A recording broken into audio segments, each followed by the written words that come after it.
Voici un cours d'histoire du Moyen-Âge fait par M. Philippe Contamine. L'État ottoman à la fin du Moyen-Âge.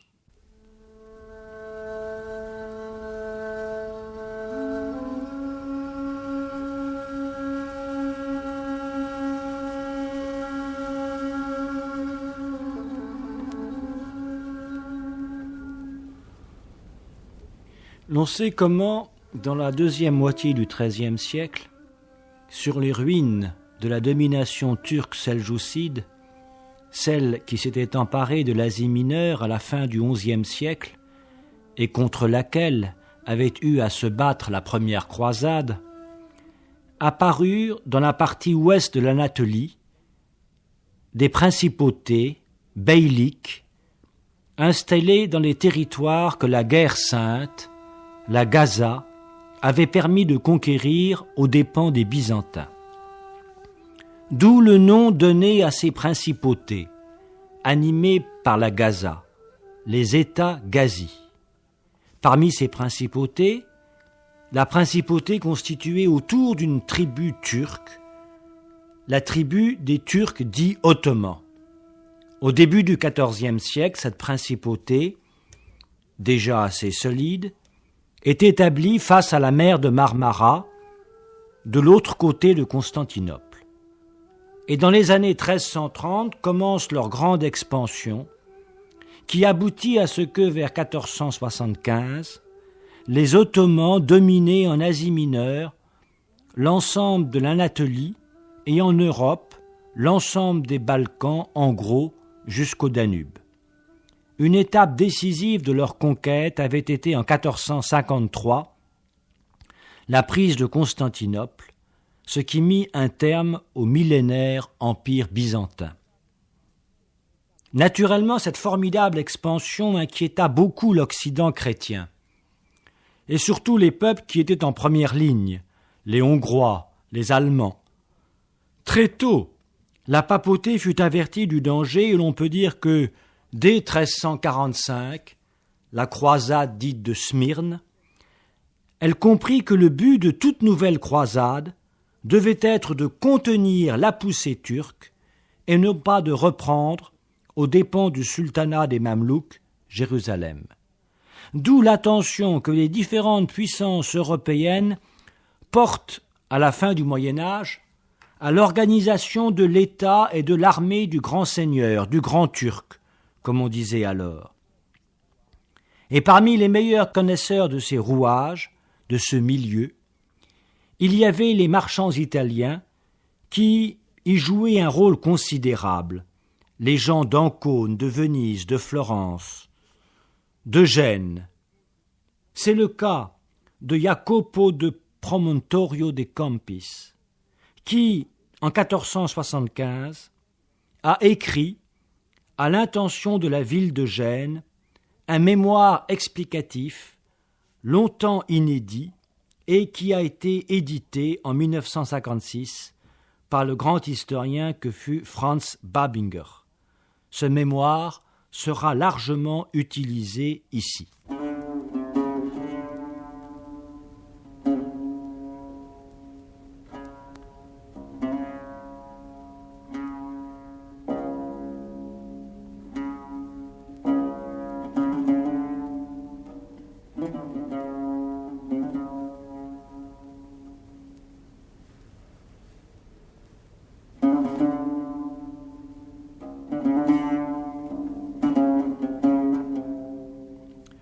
L'auteur commence par dire que le présent grand turc s'appelle Mahomet, fils de Mourad, et qu'il est né le 19 novembre 1425 à 2 heures de la nuit, dans la lune appelée Xabam, avant la lune du Ramadan, l'an de l'ère mahométane 841.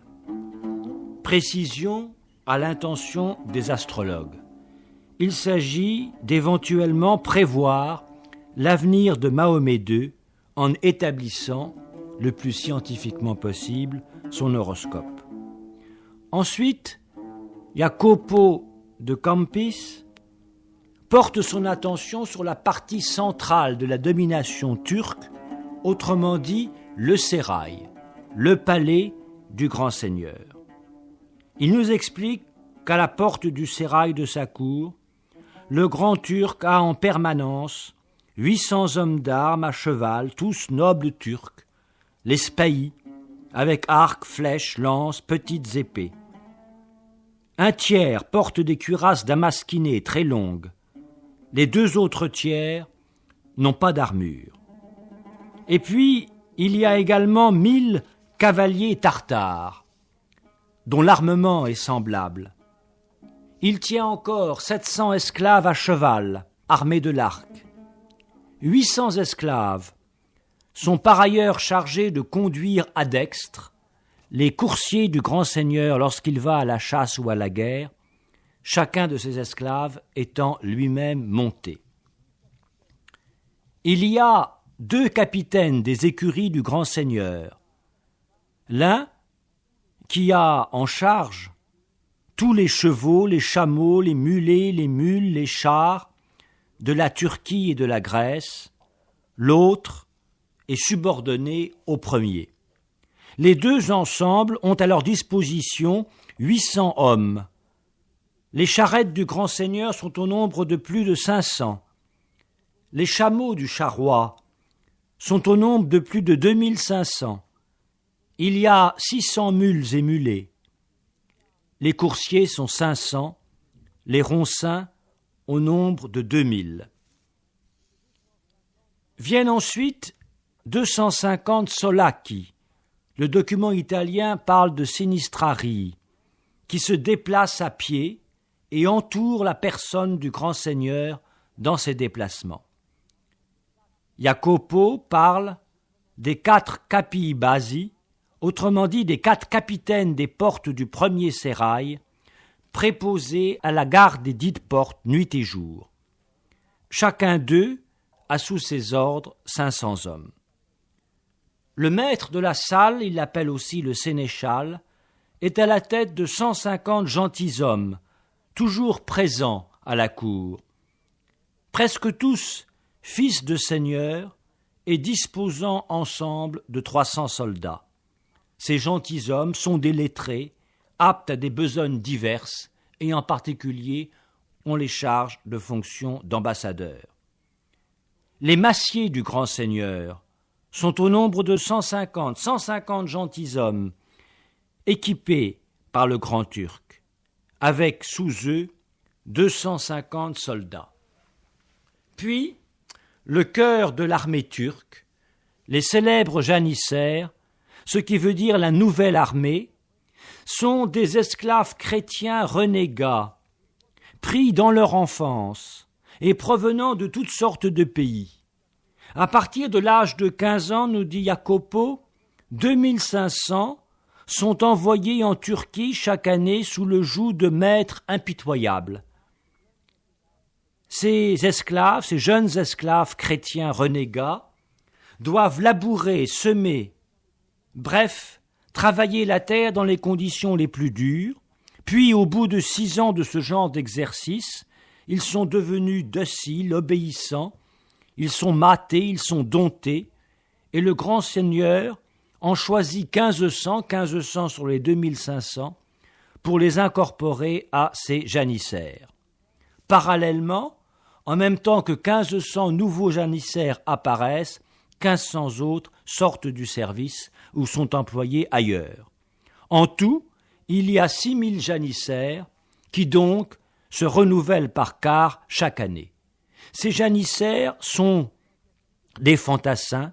Il leur est interdit de monter à cheval sous peine de perdre la vie. Au-dessus d'eux, l'on trouve 150 chefs d'escadre qui, eux, vont à cheval. Chaque année, ils reçoivent du grand Turc une robe de drap, 2 arcs, 2 chemises et une épée. À la guerre, leur silence est impressionnant. Parmi ces 6000 janissaires, tous esclaves du grand seigneur, il y a 650 coulevriniers ou arquebusiers, le terme italien est celui de zerbotarini, qui donc utilisent des armes à feu individuelles, et 50 maîtres fabricants de bombardes. Toujours dans le sérail du grand seigneur, on en vient à l'évocation du sérail des garçons. Ce sérail des garçons, c'est un espace de 2000 de circonférence comprenant un merveilleux verger. Cet espace est divisé en deux. Il y a un premier sérail correspondant à l'enceinte extérieure et il y a un second sérail correspondant à l'enceinte intérieure. Dans ce sérail peuvent entrer 8000 hommes, gentilshommes, seigneurs, hommes d'armes, cavaliers, barons, capitaines, janissaires, qui se disposent chaque matin à l'aube pour l'arrivée du Grand Turc, l'acclamer, le louer, le remercier. Durant cette cérémonie quotidienne, tous les gentilshommes, tous les hommes présents sont magnifiquement et rituellement habillés. En particulier, les esclaves du Grand Turc sont les seuls à pouvoir porter un chapeau blanc. Ils sont esclaves, mais en tant qu'esclaves du Grand Turc, ils sont très honorés. Et à ce spectacle de 8000 hommes acclamant chaque matin le Grand Turc, assiste quelque ambassadeur étranger qu'il convient d'impressionner. Au bout d'un moment, le Seigneur, assis sur son trône, se lève et se rend dans le second sérail, tandis que le reste de l'assistance se disperse. Ce second sérail, c'est la partie intérieure du sérail, et il y a là 400 garçons, garzoni, giovinetti, tous vêtus de soie et de drap d'or, prudents, astucieux, bien élevés, c'est toujours Jacopo qui parle, qui ont entre 15 et 22 ans, l'entourage du grand seigneur. Et 80 d'entre eux sont choisis pour dormir dans la pièce la plus proche de la chambre du Seigneur, chacun avec sa petite couchette. Ce sont des chambellans. Et parmi ces 80, il y en a encore 4 qui sont plus proches de la personne du Grand Turc, à qui des tâches spécifiques sont confiées. Ces 400 jeunes gens sont commandés, on les voit apparaître pour la première fois, par des eunuques, 4 eunuques. Chacun de ces eunuques a sa fonction. L'un est une sorte de maître d'hôtel ou de premier chambellan. Le second est appelé trésorier. Il veille sur le trésor du Grand Turc. Le troisième est appelé dépensier. Le quatrième, c'est le maître des faucons et autres oiseaux de chasse. Disons aussi que parmi ces 400 jeunes gens, certains ont des fonctions spécifiques. Il y en a qui chantent, qui dansent, qui goûtent les mets du grand seigneur. Bref, 400 chambellans. À côté du sérail des garçons, le sérail des demoiselles, tout esclave du Grand Turc, à la garde desquels sont préposés 25 eunuques, ces demoiselles touchent un traitement. Le grand seigneur leur fournit vêtements et nourriture. Chacune d'entre elles a sa couchette et il y a 4 couchettes par chambre, ce qui implique par conséquent un nombre considérable de chambres. Et régulièrement, telle demoiselle, réputée pour ses mérites et ses vertus, est dotée pour être mariée au garçon du sérail dessus dit. À côté de ce premier sérail des demoiselles, il y a un second sérail où se trouvent 250 demoiselles, là encore commandées par des eunuques. Après le sérail de Constantinople, le palais de Constantinople, et toutes les personnes gravitant autour de ce palais, Jacopo évoque l'armée du grand seigneur en campagne, qui, dit-il, ressemble à une ville, à une cité de tentes, une cité de pavillons, avec la même disposition que dans les sérails du Grand Turc à Constantinople. On trouve dans cette cité de tentes des rues, des places, des quartiers. Les marchands, par exemple, ont leurs quartiers, mais aussi les maréchaux ferrants, les bouchers, les poissonniers, les boulangers. Et on trouve au centre de cette ville le sérail du Grand Turc, comprenant 24 pavillons d'un très grand luxe, où le grand seigneur vit avec les 400 garçons du sérail mentionnés ci-dessus. Et entourant ces 24 pavillons, les 1000 pavillons où habitent les janissaires. En sorte que, conclut Jacopo, la cour du Grand Turc, en campagne, cela représente 12 800 hommes en armes, autant, ajouterai-je, que toute l'armée permanente du roi de France à cette date, laquelle armée était réputée la plus importante d'Occident.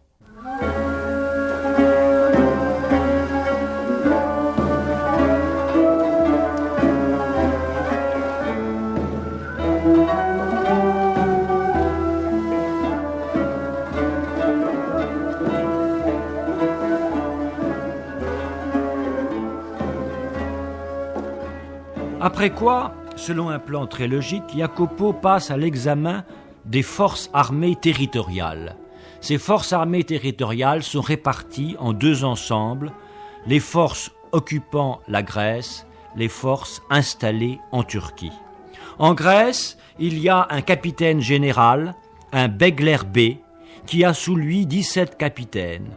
Le capitaine général a à sa disposition propre 1500 soldats, tous à cheval.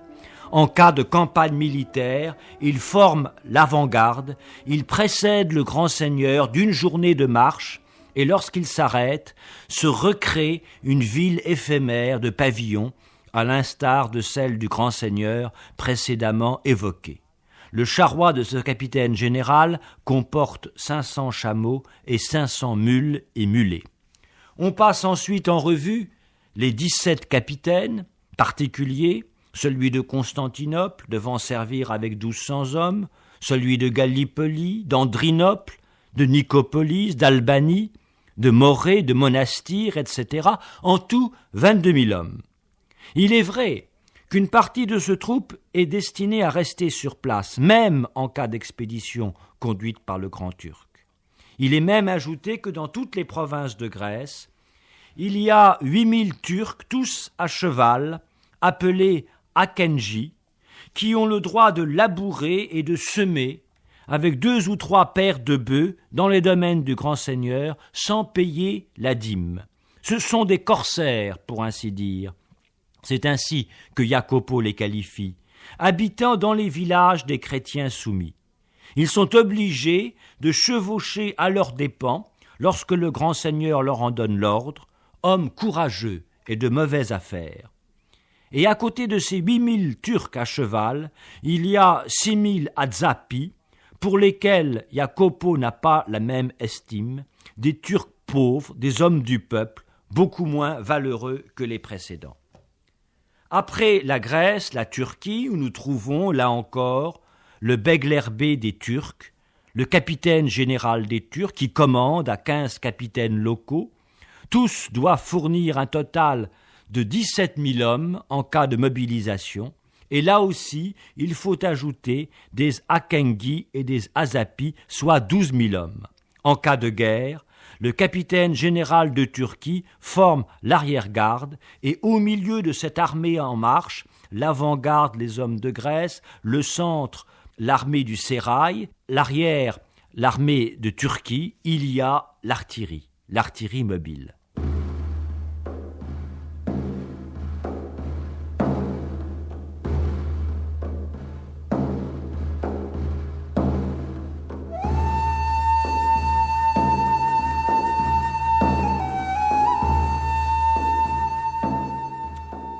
Mais les ressources financières, là encore Jacopo se montre très précis et semble-t-il très bien renseigné.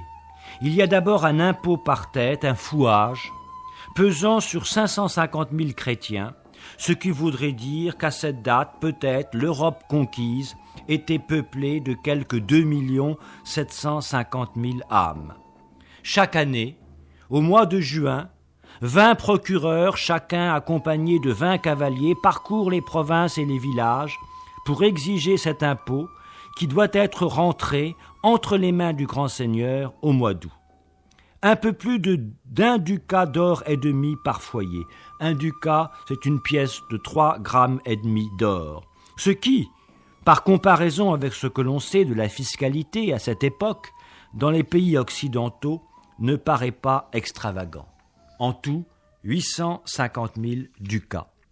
À quoi s'ajoutent tous les revenus tirés du commerce et de la production, esclaves, vin, bois, salines, monnaie, riz, bétail, plus le tribut payé par les Vénitiens, par l'île de Chio, par Raguse, par la Valachie, plus l'équivalent de la 5e partie de tout le blé semé dans le territoire du Grand Turc, plus les produits des bains du Grand Turc qui sont affermés. 650 000 ducats. En Turquie, en revanche, population presque entièrement turque, pas d'impôts directs, mais des impôts indirects qui montent à quelque 330 000 ducats. Ce qui fait pour le grand seigneur un revenu de 1 880 000 ducats, ce qui ne paraît pas extravagant. Disons qu'à cette époque, c'est à peu près ce qu'un Louis XI tirait de son royaume. Il est vrai que la France de Louis XI avait peut-être une population plus importante que cette Turquie divisée en deux, et que d'autre part, la fiscalité royale française était l'une des plus pesantes d'Occident. Les dépenses, minutieusement, systématiquement, Jacopo les énumère. Il y a les coursiers, les roncins, les chameaux, les mules et les mulets du grand seigneur qu'il faut équiper, renouveler, 100 000 ducats de dépenses annuelles. Il y a les 12 400 hommes de guerre du sérail, 550 000 ducats, à raison de 4 ducats par mois et par homme. La cuisine du Grand Turc, qui, paraît-il, était desservie par 150 cuisiniers, 125 000 ducats. Les femmes du Grand Turc, c'est-à-dire ces demoiselles du sérail, 100 000 ducats. Des dons divers que Jacopo, de façon peut-être un peu forfaitaire, estime à 200 000 ducats, plus les dépenses extraordinaires, parmi lesquelles Jacopo relève essentiellement la construction des galères, 300 000 ducats. Le total, 1 375 000 ducats.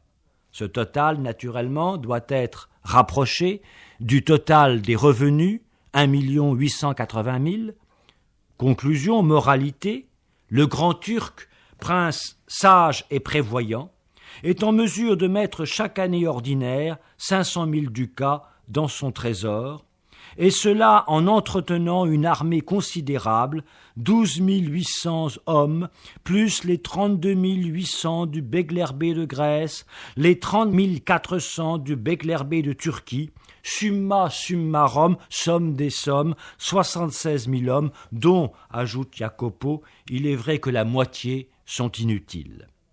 Après quoi, il passe à la généalogie du Grand Turc, les hauts faits de ses ancêtres, ses hauts faits à lui, jusqu'en 1475, puis tout un éventail très riche des marques de cruauté du Grand Turc.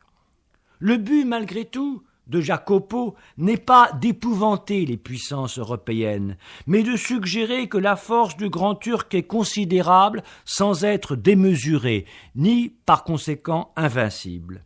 Ainsi, il finit son exposé par la flotte de guerre. On parle couramment, dit-il, de 500 bateaux, mais moi qui connais les choses, j'ai résidé 25 ans parmi les Turcs. Lors de l'entreprise de Kaffa, toute récente puisqu'elle a eu lieu en 1475, l'année même où ce rapport a été écrit, il n'y avait que 380 bateaux, parmi lesquels 120 galères, les autres fustes, barques, etc. De plus, même les galères sont inférieures aux galères génoises ou vénitiennes.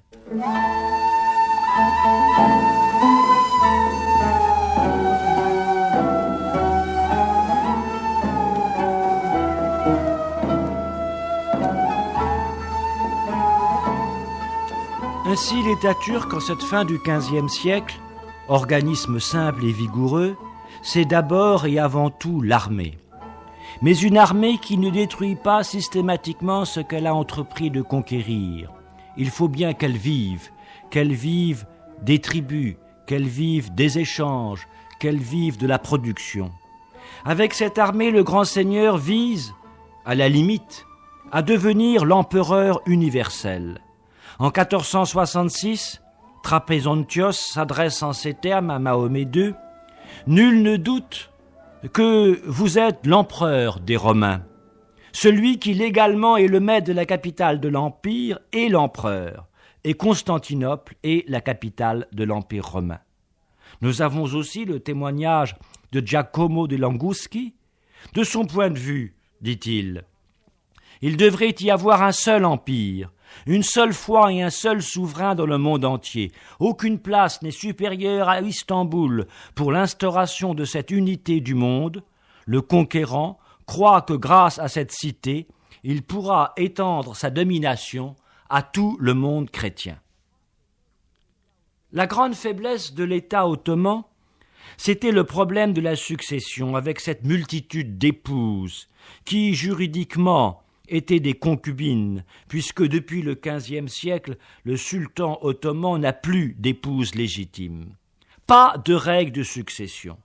À chaque mort, l'inévitable lutte de tous les fils, ou du moins des mieux placés pour une raison ou pour une autre.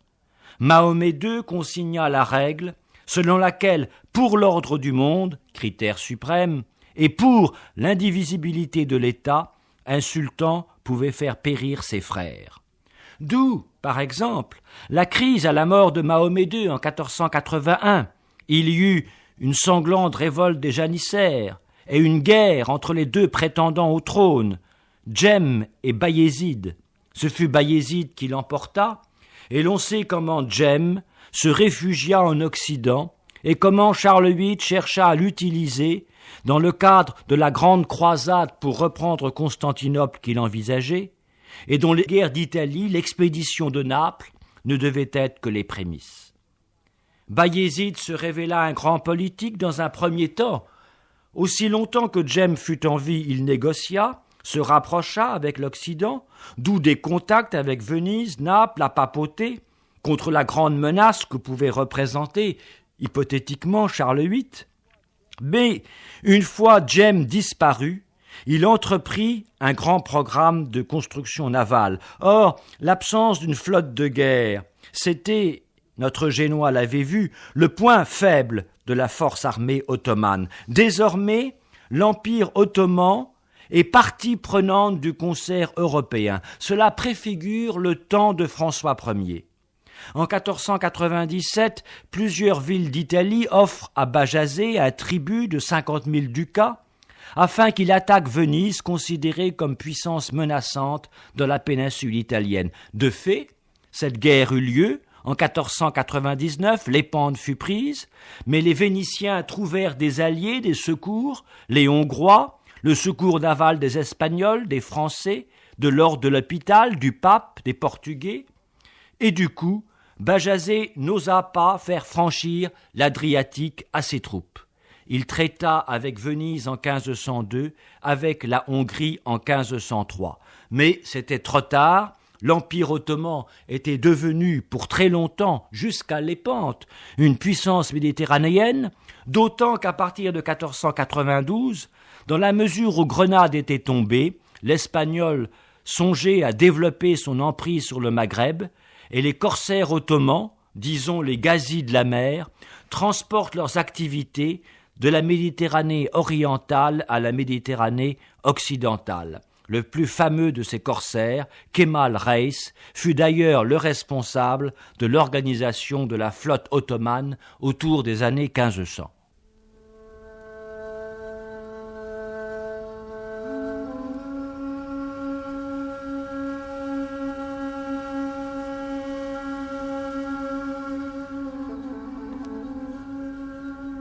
C'était un cours d'histoire du Moyen-Âge fait par M. Philippe Contamine, professeur à l'Université Paris X Nanterre.